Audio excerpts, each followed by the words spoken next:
Hello, everybody, and welcome to this week's episode of Tales from the Doghouse Separation Anxiety Explained.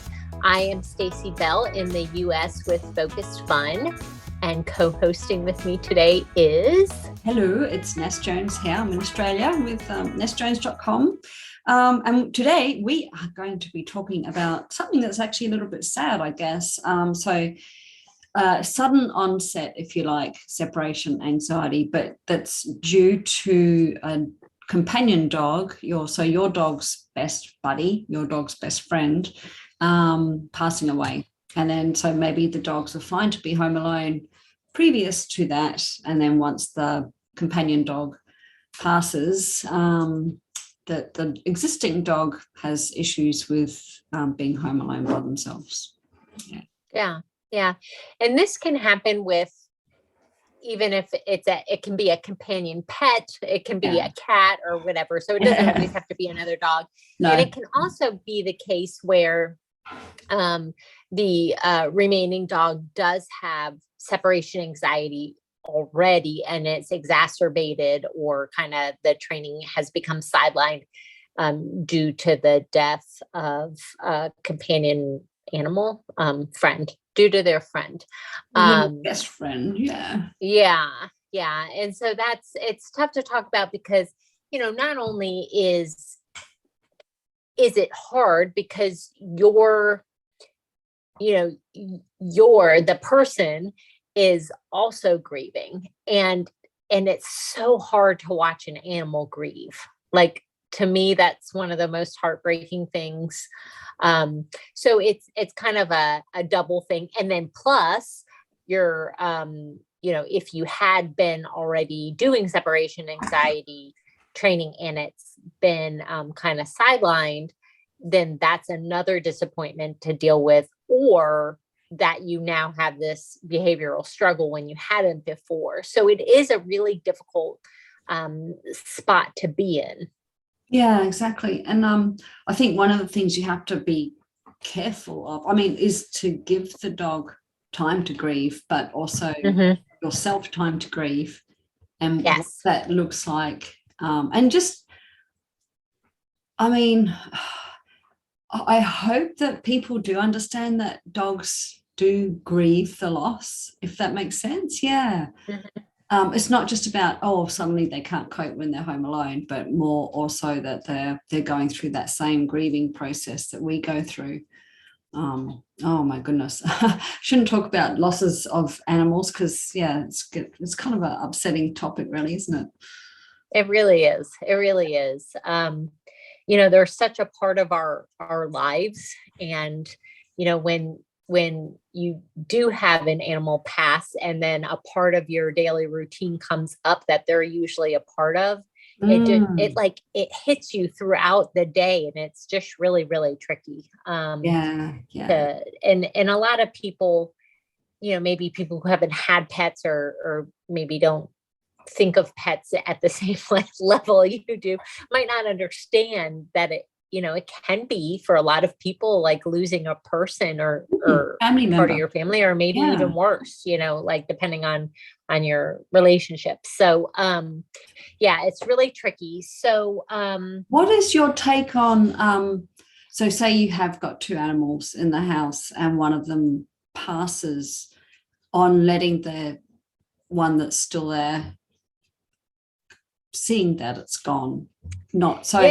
So I've had it both ways, as in, so this dog that's had to go to the vets to be I don't even want to say the word, so all the dog knows is that its friend's gone off with you and it hasn't come back with you.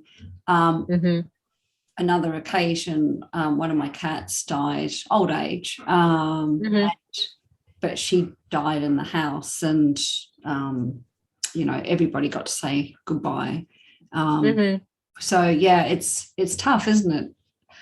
It is really tough. And I have seen, we used to have horses, and when one of our horses passed, we took her to the vet school, and, even like the other horses knew she wasn't doing well when we left. And they were stressed about that. And they were like, doing their horse screaming as we were pulling away. Oh, But wow. then, like they never knew for sure. Right. Like, I guess you don't know what they're thinking. But they did grieve, for it didn't take long for them to establish a new routine. But it was about a week. But even when the horse next door passed away, they still like called out over the fence and stuff. So they are pretty sensitive that way. And I think even like you think we had guinea fowl, and a dog, not our dog, but another dog came and killed one of the hens, and the mate just like sat by the dead body and was like, making this noise. And I was like, oh, so, there's so many examples of that I've seen, sometimes we used to have like a big watering trough for the horses, and sometimes a squirrel would try to drink out of it and fall in and have a hard time getting out until we built a contraption so they could get out. But, you would see one squirrel on the ledge trying to help another squirrel out, or, you know what I mean? Like, so there's just so much like that I've seen in the animal world where like, I am totally sold that there is that grief. And I don't know though, like it's hard to know what's going on in their minds, and it's hard to know if seeing the body helps them a lot. And what their understanding is of that. Like, I don't know. And I haven't read or heard of, research in that area. Have you? No, I haven't. No, I just remember when they said goodbye to Mizzy, they all went and had a sniff, but they weren't. They were really respectful. Maybe, because she was an old cat, maybe they knew that it was time, if you know what I mean, as opposed to a tragic accident where it's a little bit different. I don't know. Yeah, it's a hard one. I guess you want the dog to know they've gone, as opposed to where did they, they've just vanished out of my life and there's no explanation. But I really don't know. But I think I can't imagine that, just like thinking of a loved one vanishing and you not knowing what happened to them, how much more difficult that is. But I don't know how they conceptualize all of that, but I do know grieving. I do know that grieving happens. Absolutely. And I think that's really important to, if you've got a dog that's grieving, then maybe to make sure that you give it that time that it takes.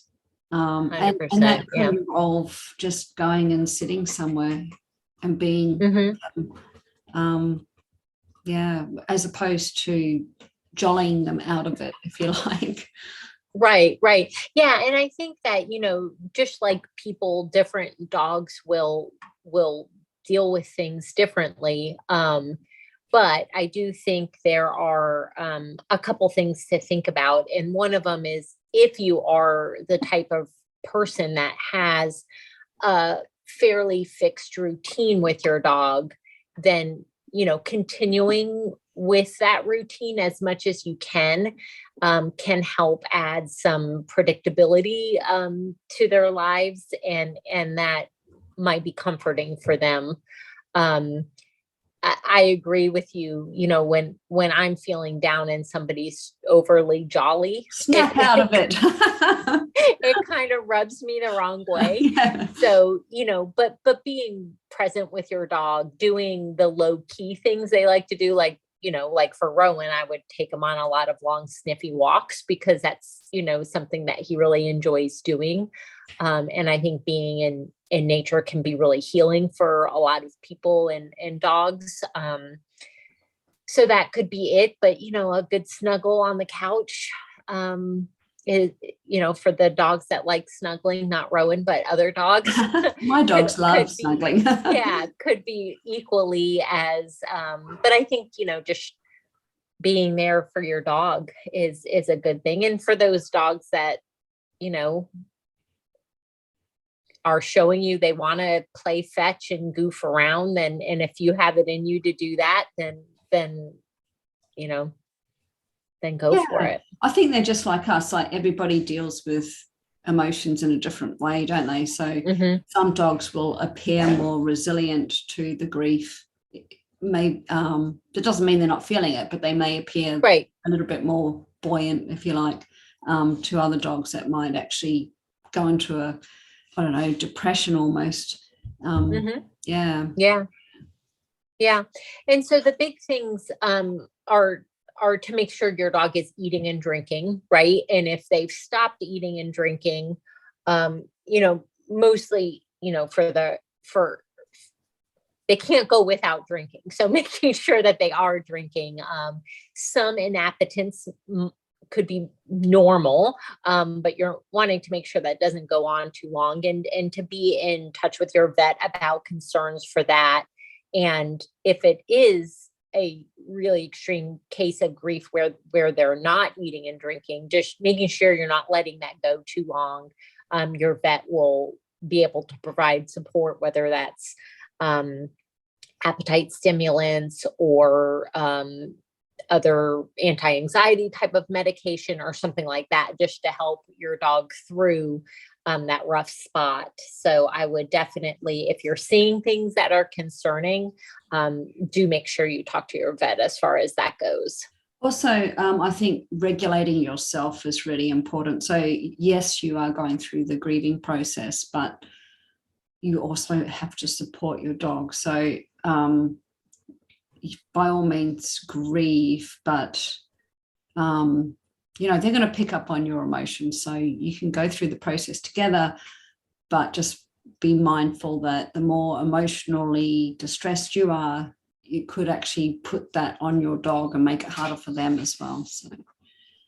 So making sure that you get the support you need, whether that's talking to a professional or doing some of those things that help you kind of recover a little bit. I mean, when you're in the midst of grief, it's hard to think about, I'm going to make sure I sleep enough and exercise and eat the right things and all of that. So, but what can you do? Can you maybe listen to a meditation that helps put you in a better space? Like I said, walking in nature with your dog, that's something that might feel possible to you. So, and asking for help, if there's, if you're feeling just really low, just making sure that you're reaching out to friends, families, professionals, whatever that looks like for your case. Yeah, for sure. Yeah. Remembering that it's going to rub off on your dog as well. So, yeah. But let's talk about dogs that suddenly as you said, may already have separation anxiety, or maybe just totally develop separation anxiety once their buddy passes on. So I guess firstly, I would not be rushing to leave that dog alone, because you don't know how it's going to react. Initially, the first time you walk out the door and they don't have their companion with them, you don't know what it's going to be like. So if, of course, then there's a conversation about, do we get another dog? Yes. So first things first, making sure that if you had two dogs and one of them passes, or even a dog and a cat and one of them passes, having a camera on the remaining dog, help them feel supported through the transition. And then when you are getting ready to test that out to see if the dog will be okay while home alone, making sure that you have a camera on them, and you're watching it live stream, so that if they are starting to show even low level signs of anxiety, that you do get back, so they're not having this big negative experience with that home alone time. Yeah, exactly. Yeah. So some dogs, they're fine. They can cope quite well. Absolutely. With that. Yeah. So but you don't know until you get that. You really don't. So Yeah. Yeah. I would be. And one of the things to look at in a case like this, where it's kind of the onset is the death of their companion, is it could be a temporary thing, but it can depend on how you deal with that transition, right? So if you haven't supported them through that transition by, helping them through their grief and giving them time, and making sure that if you are seeing those early signs of anxiety when they're left alone, um, and say you're not paying attention to those things and you're just leaving them and they're experiencing anxiety while they're alone, that can kind of grow into being a more permanent struggle. And so how you deal with that transition and how you can help them through can make a big difference. And for some dogs, no matter what you do, it's like, they had a propensity for separation anxiety and this kind of triggered it. But for other dogs, and we see this sometimes with rescue dogs as well, if you can help them through that life change, then it can be more of a temporary thing, and you can help them through it relatively quickly compared to an animal that has full-blown separation anxiety. Yeah, exactly. Yeah. If your dog suddenly develops it, I mean, well, if a dog passes, I think the best thing to do is try not to leave the one that's left behind. You don't want to walk out the door the next day for 4 hours or whatever and expects them to cope without getting that live camera feed on them. And then I wouldn't even do it. I would be hoping to not have to leave them for maybe 2 or 3 days, maybe even longer, depending, and then test it with a very, very short absence where you're really close by and you've got that live camera feed so you can see exactly what's going on, and not just assuming that they're going to be okay. Because without that information, you could have no idea. They could have that first little meltdown, and then, as you said, it could escalate and get worse and worse and worse. Suddenly you've got a full-blown problem that if you dealt with it in a different manner, might not happen. So being cautious about those first few days where you maybe do want to go. It's like having a new dog in the home, isn't it? You don't want to just go out and leave them and expect them to be okay. You want to do it nice and cautiously and get that live camera feed on, have a short absence that's where you're right by there so you can get back in if you need to. Right. Yeah. And then, so the second thing you brought up as far as, should we get another dog? It's always a big question, isn't it? Yeah. It's a huge one. And I mean, I think in this case, when the separation anxiety is triggered by a loss, can be one of the cases where it can help, but it's not guaranteed, right? And it could be that you bring in a new companion animal, whether that's a cat or a dog, and it does nothing to help the existing dog's anxiety, or there could be other problems, right? There could be they could not get along, or there could be some resource guarding, or barking could trigger. So there's like a lot of, our suggestion is always, if you want another dog, get another dog, but don't get a dog for your dog. But Ness, do you have a different take on it in this situation? So I feel like if you don't want another dog, don't get one. Because you don't want another dog. So because your dog's not coping, you're better off to do the training and just deal with what you've got and do some solid training to help them learn to be okay when they're home alone.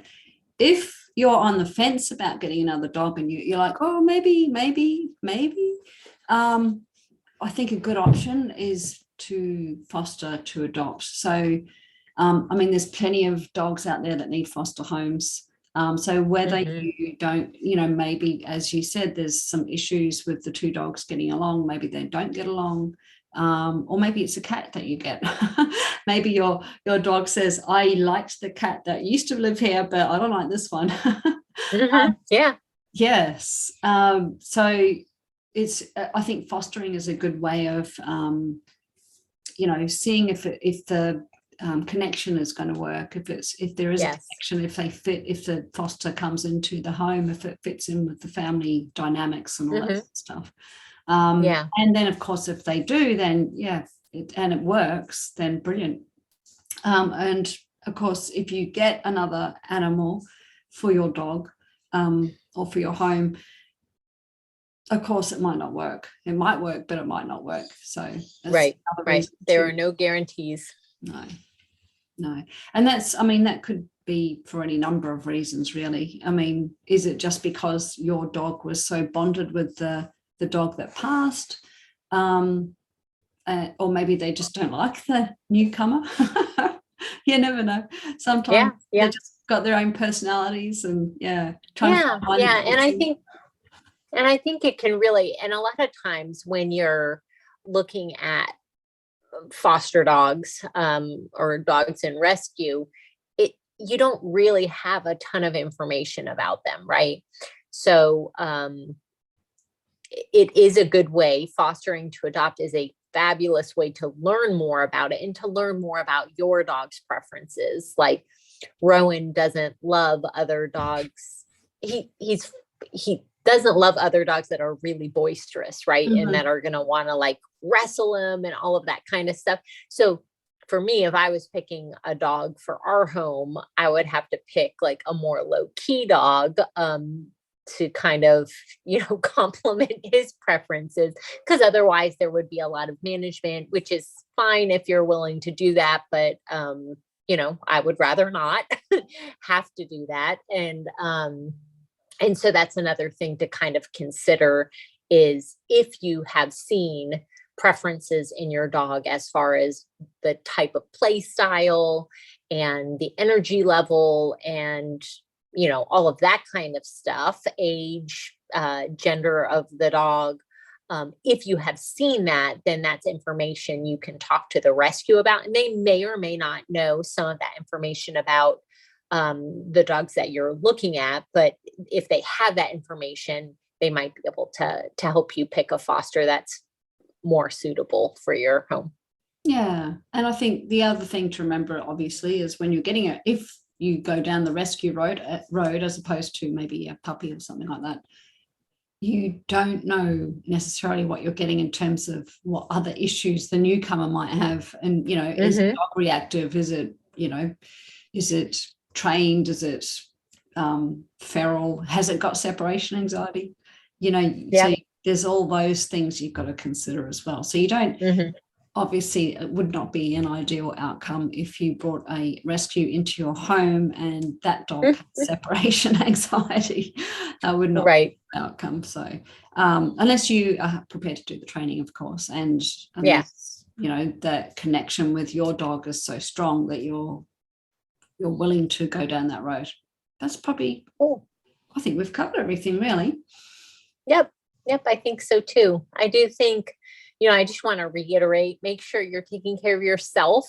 If Yeah. you have a dog that already has separation anxiety, and I think this is the only thing that we kind of missed, is that if you have a dog that has separation anxiety and they're kind of um, experiencing more difficulty with training, again, give them a break from training, help them, move through the grief, as best as y'all can do together.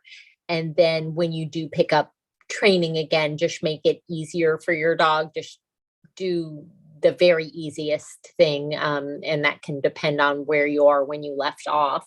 But make it something that your dog can ace that session, and then you know work back through training. But I wouldn't just assume that you could pick up where you left off, because due to the emotional state that your dog is in, it will likely be harder for them.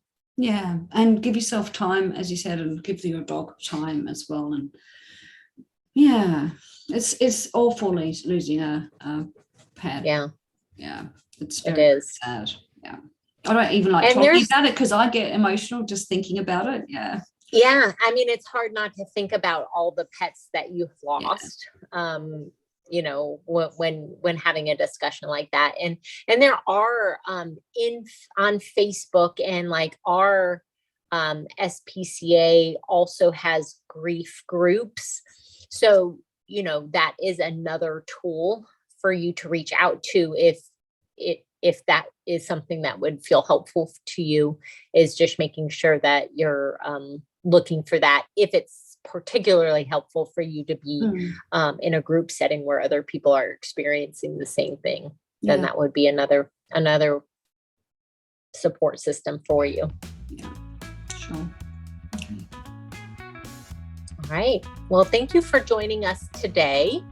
And sorry, this topic was a little bit of a downer, but I think it's important to talk about because it is, you know, part of having animals in your life. And